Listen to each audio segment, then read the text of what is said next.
டே 1 இதுலேருந்து ரேப்பிடோ ஓட்டுவேன். ரேப்பிடோ ஓட்டி எவ்வளோ சம்பாதிக்க முடியுதுன்னு பார்ப்போம். இன்னைக்கு தேதி 15. முதல்ல ரேப்பிடோ ஓட்டுறதுக்கு முன்னாடி பைக் டாக்ஸி, ரேப்பிடோவில் பைக் டாக்ஸி ஓட்டுவேன். அது என்னென்ன குறிப்பாக நான் முதல்ல சொல்லிடுறேன். இங்கே ஓட்டணுன்றவங்களுக்கு, இல்லை ஓட்டணுன்னாலும் பரவாயில்ல, நான் எப்படி பிடிக்கிறான்னு சொல்லிடுறேன். முதல்ல செஸ்ஸு, ஜிஎஸ்டி பிடிப்பான், டிடிஎஸ் பிடிப்பான், அதுக்கப்புறம் டாக்ஸ் பிடிப்பான். நீங்கள் அதுக்கப்புறம் உங்களுக்கு வந்து பெட்ரோல் செலவாகும். இந்த 3 ரேப்பிடோவில் உண்டு. இது இல்லாமல்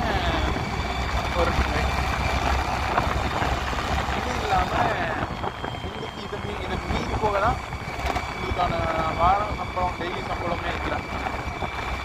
நீங்கள் இதுலேருந்து மட்டும் தப்பிச்சிக்கலாம். இது கமிஷன்லேருந்து மட்டும் வீக்லி ஒரு அமௌண்ட்டு கொடுப்பான், 0 கமிஷன். அந்த 0 கமிஷன் மட்டும் நீங்கள் ஆக்டிவேட் பண்ணிக்கிட்டா, பே பண்ணி ஆக்டிவேட் பண்ணிக்கிட்டா உங்களுக்கு அதுலேருந்து வர லாபம், அது மட்டும்தான் லாபம். இன்னைக்கு நான் டே 1ல் இன்றைக்கி எவ்வளோ சம்பாதிச்சிருக்கேன்னா 1150 கடைசி ஆர்டர் ஓட்டியிருக்கேன். மொத்தம் 17 ஆர்டர் இன்றைக்கி கமிஷன் முடிச்சிருக்கேன். ரேப்பிடோவில் ரைடு முடிச்சிருக்கேன். இதில் இன்னொரு விஷயம், இந்த 0% கமிஷன் வந்து உங்களுக்கு டெலிவரி ஆர்டரில் வராது. இப்போ நிறைய டைப் ஆஃப் ஆர்டர் இருக்குது.